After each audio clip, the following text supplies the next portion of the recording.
Semuanya dalam Islam ini adalah hati.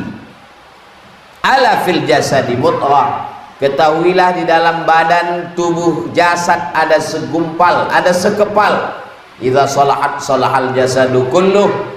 Kalau yang segumpal itu sehat, yang lain ikut sehat. Wa idza fasadat, kalau dia rusak, kalau dia sakit, fasadal jasadu kulluh, yang lain ikut menjadi rusak. Ala wahiyal qalb, dia adalah hati. Maka kutukan yang paling besar, laknat yang paling berat bukan sakit. Laknat terbesar adalah ketika pintu hati terkunci. Maka dikatakan summum bukmun amyun, peka, tuli, bisu, buta. Efek dari apa? Khatamallahu ala qalbih, kalau hati sudah terkunci.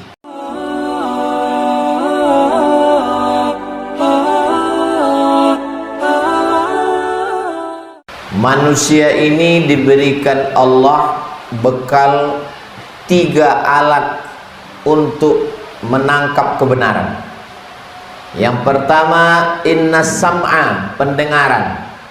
Yang kedua, wal basar, penglihatan. Yang ketiga, wal fuad, hati dan pikiran. Ketiga-tiganya ini nanti akan ditanya di hadapan Allah Subhanahu wa ta'ala. Innas sam'a wal basara wal fuada kullu ulaika kan anhu mas'ula. Kullu ulaika, semuanya, kana anhu mas'ula, akan disoal, akan ditanya, akan diminta pertanggungjawaban di hadapan Allah Subhanahu wa ta'ala. Maka laki-laki kepala rumah tangga yang tidak dalam keadaan sakit, tidak dalam keadaan pekerjaan berat, tidak dalam keadaan perjalanan jauh, maka dia mesti mendengarkan khutbah Jumat. Wajib. Man tarakal jumu'ata thalatha marratin, siapa yang meninggalkan sholat Jumat 3 kali tahawunan, karena menyepelekan sholat Jumat, meremehkan sholat Jumat, Allahu ala qalbih, Allah mengunci pintu hatinya.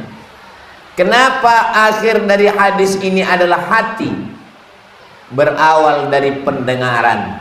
Mendengar saat khutbah Jumat, 3 kali tidak mau mendengar khutbah Jumat, Allahu ala qalbih, dikunci pintu hati.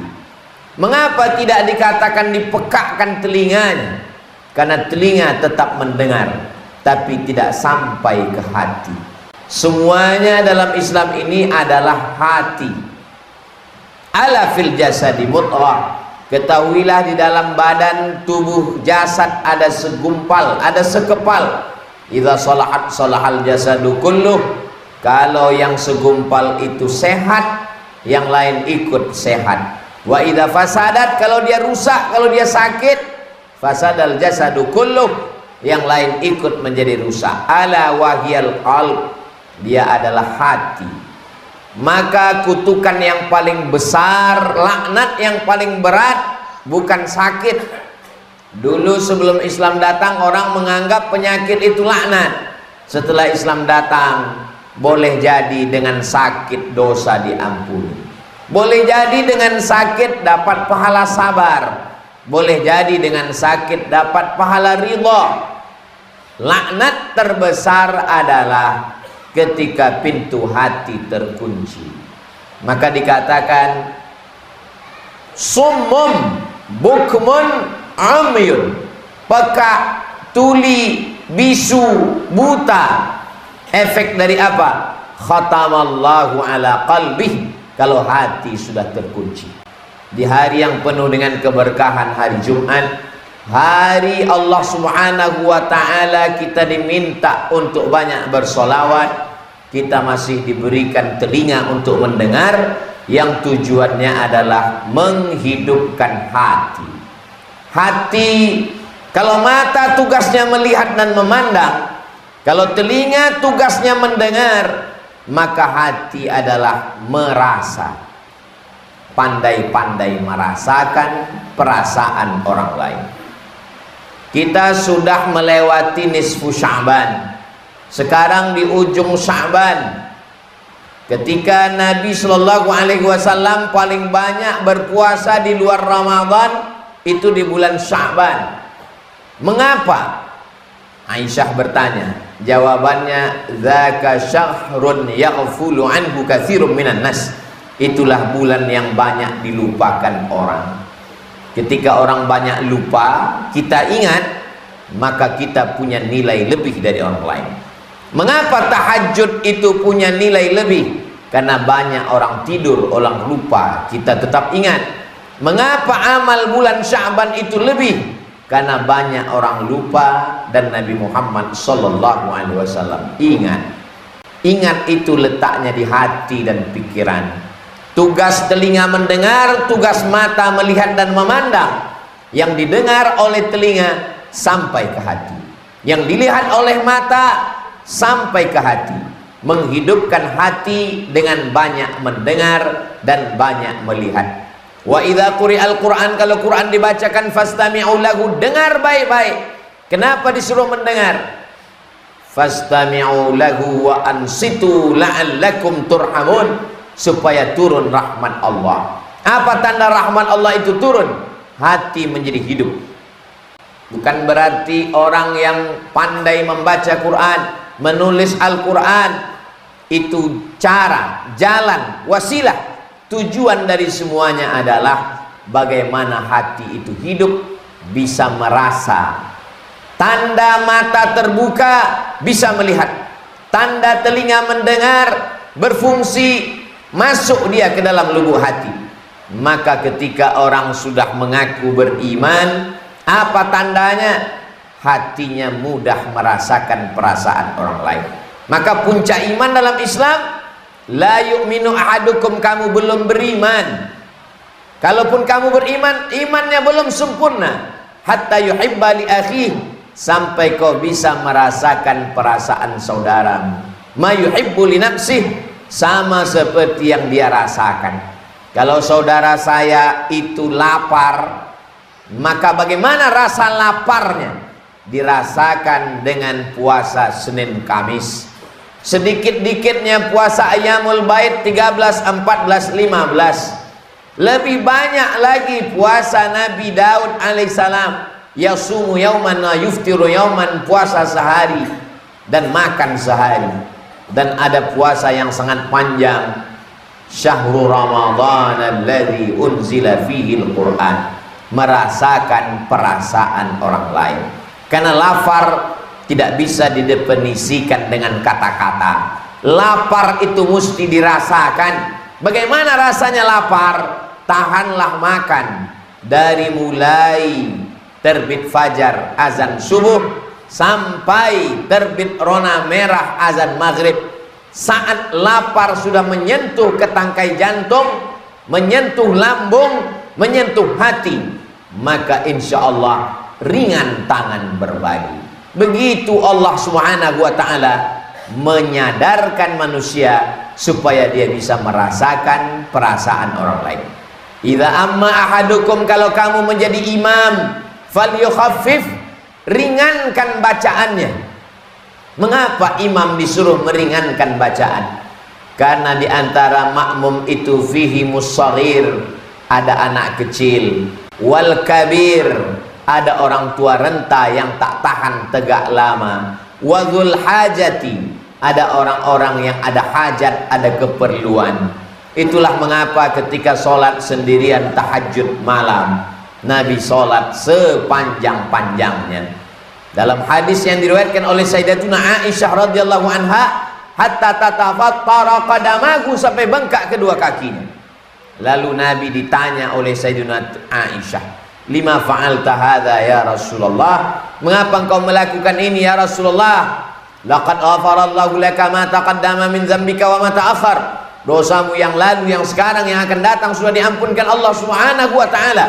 Apa jawab Nabi? Afala akuna abdan syakura, aku ingin menjadi hamba Allah yang bersyukur.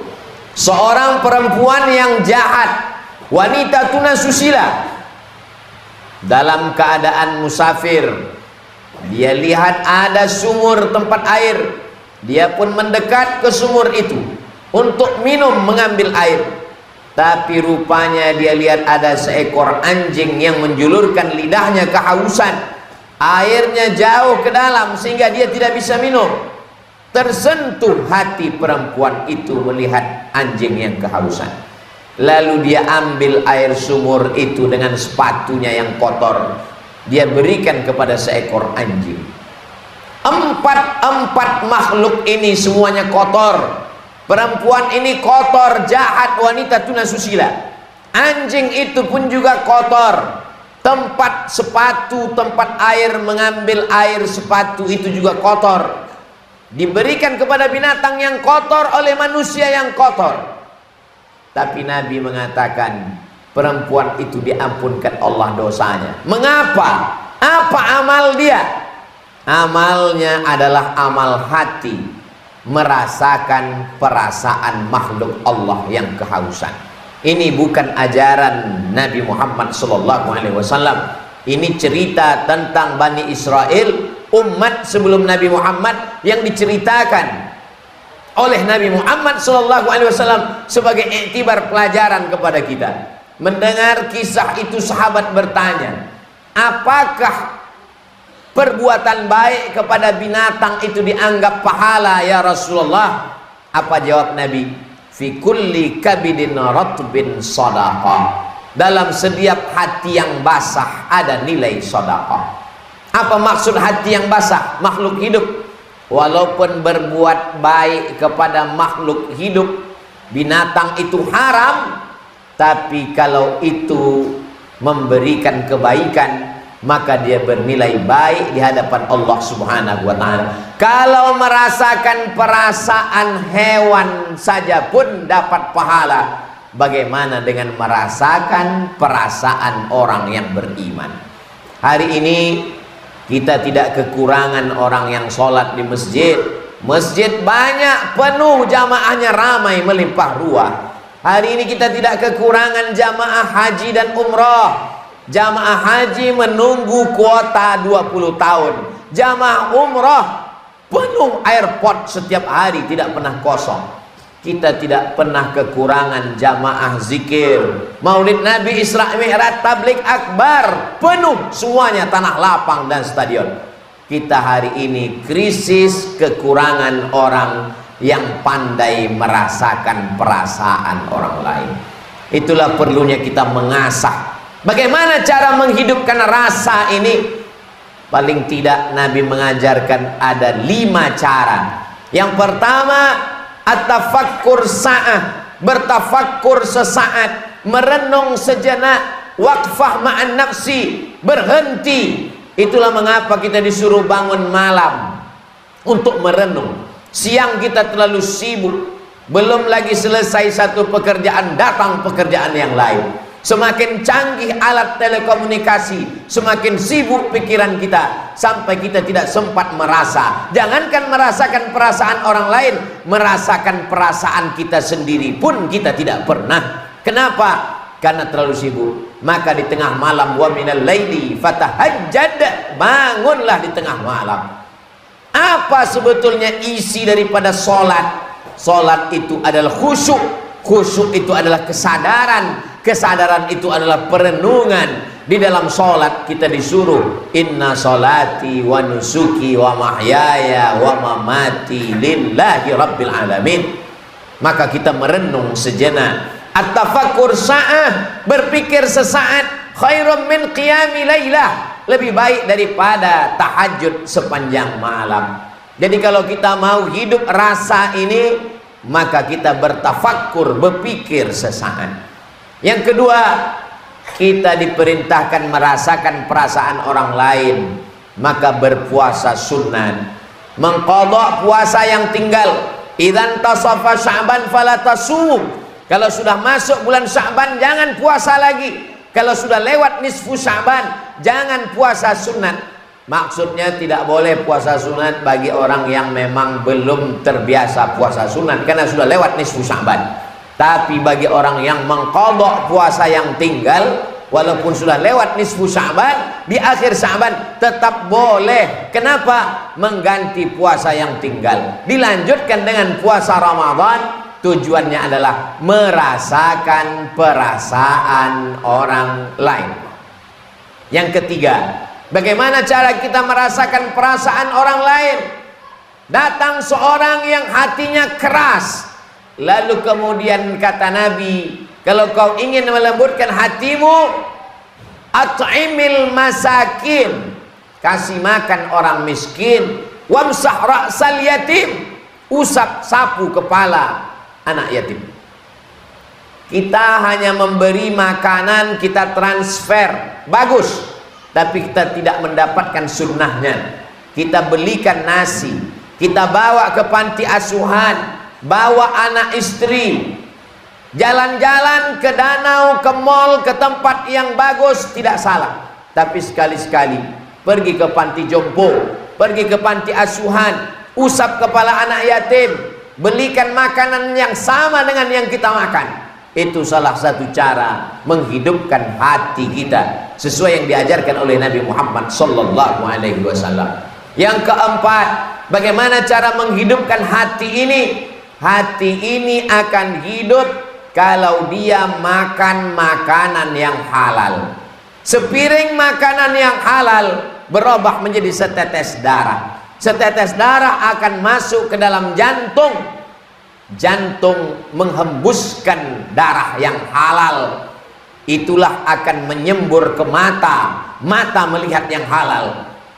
Lalu ke telinga. Telinga mendengar yang halal.